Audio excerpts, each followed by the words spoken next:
Yo, guys, what's good? What's good? Good morning, everyone. I hope you're all fine. Well, welcome to the channel Hawkeye Charting. My name is Marcus, and yeah, as always, we're talking about Bitcoin and one altcoin. So if you're new to the channel, many thanks for you for watching this video.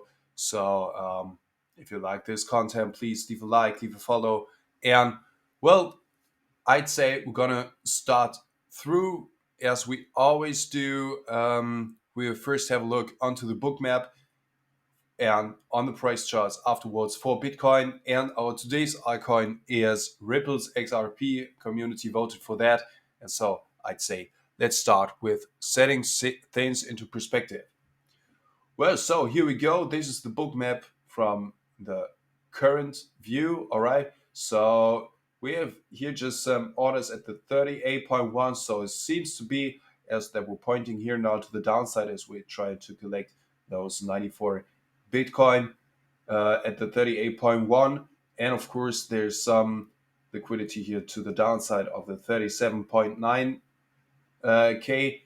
And there's a huge block here above at the 38.5 to the 38.4 in this area right here with about 300 Bitcoin or 320, something like this. So we're just ranging in here in this little zone. So if we're just zooming out, we can see that right here that we are just ranging inside of the zone. So we have two zones. The first one is the 38.5 to the 38.4, and the second one is 38.1 to the 37.9. All right, so we're just going to mark that up. So here we go. This one here is the first zone, and the second zone is the 38.1 to the 37.9. So these two guys are our pools of liquidity from the book map right now. Okay, so maybe a little thing. I hope this is no advertising judged by TradingView, but the book map is completely free. I do not get everything. If you just go into the book map, just check on Google for bookmap.com. It's completely free of charge. So the basic version where you can only see Bitcoin. All right. So just go ahead there if you want to have some additional data. Just a little tip. So please, this is no advertising at this moment. All right. Okay. Anyway. So I just want to point that out because I do not want to have any, I don't want to be blamed. So really point it out. No advertising. I do not gain anything. If you go to the book map, just check Google bookmap.com, download this tool. Be sure that you are on the official side of the book map, and the basic version of Bitcoin is completely free. All right. So yeah, it's just a little tip from me because I like this data. And it's some good additional data to the price charts of TradingView in here. So, well, anyway, yeah, what can we actually see right here? We can see that we had a first and a second hit to the 50 EMA. The first hit was quite overshooting, so I'm sure that that here in 1 hour time frame, this is not what New York wanted yesterday. I'm really sure about that because this went quite high. And anyway, we have to take care of that. They might actually go and let us see here now a follow through. But if they do so, they have to do the following thing. So we're now back into the 50-minute time frame. And what did they have to do? They should then go over this pool of liquidity that we've just drawn from the book map, and they should then go above the 200 EMA and a continuation to the upside. All right. So this could be a good trading opportunity if they will really do so. But anyway, we had yesterday a little live stream, and I've talked about the following thing. If Asia would make here the follow through to the downside, then we could have anticipated that London makes some kind of sideways consolidation in order to prepare the price for New York, so that New York could have recover this zone by themselves. All right.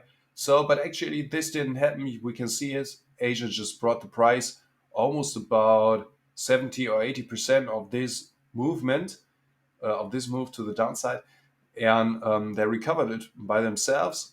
And so now is the question: why did they do so? All right, why do they hurry up like this to make profits on their long positions as they are buying with the way all the way down right here? All right, and well, a logical thing would be that the market maker prepares the price to drop even more.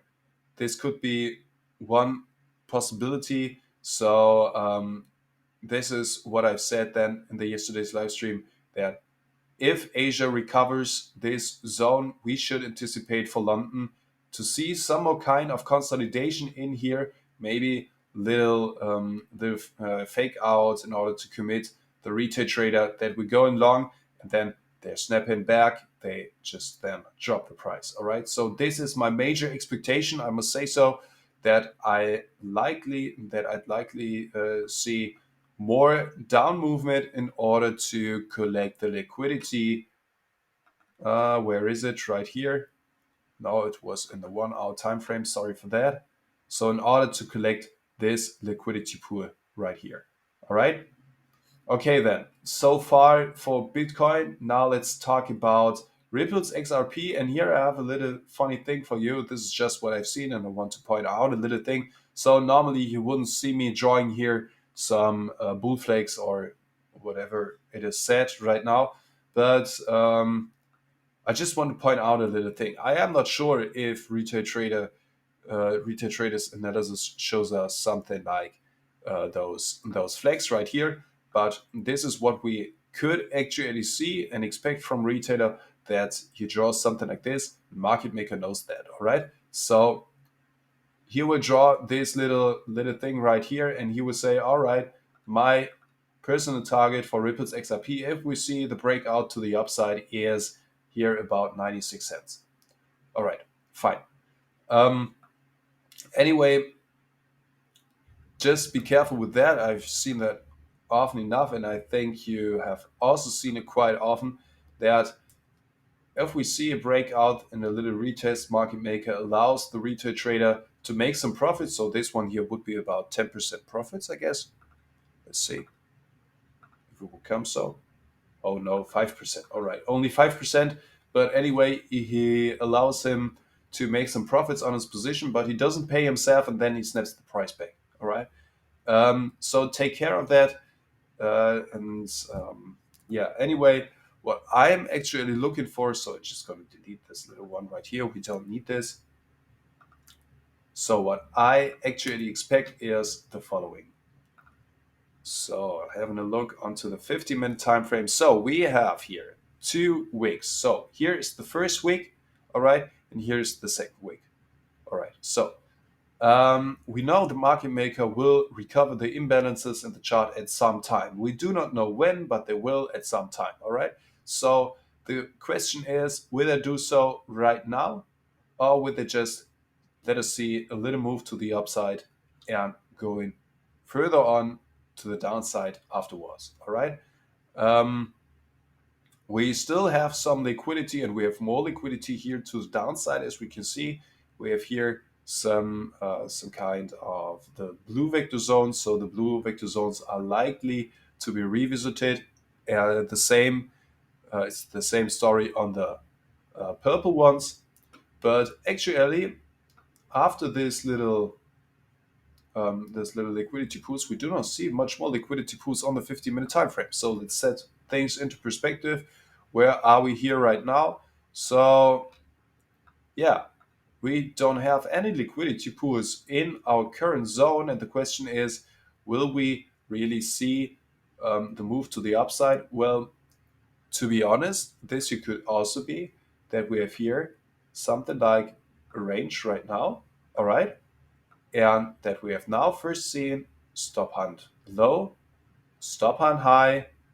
Now is the question, will we see the continuation to the downside, as everyone is looking on the 800 EMA in order to give us some support? Because We have to be careful. There is just here, right there, the 50 EMA, and the 50 EMA is below the 200 EMA. They all are pointing down to the downside, and yeah, the daily time frame doesn't look very nice at all. So anyway, where would be our targets in here? So if we're just always relating to the fact that market maker likes to revisit previous pools of liquidity, well, the first target is of course here the about $1, and the next one would be, with this logic, the $1.50 in this area right here. So this is quite a huge way, all right? And we had to do some massive work to the upside. And the other thing is, well, we can see that we have here some more pools of liquidity to the downside. The biggest one is this one right here, all right? So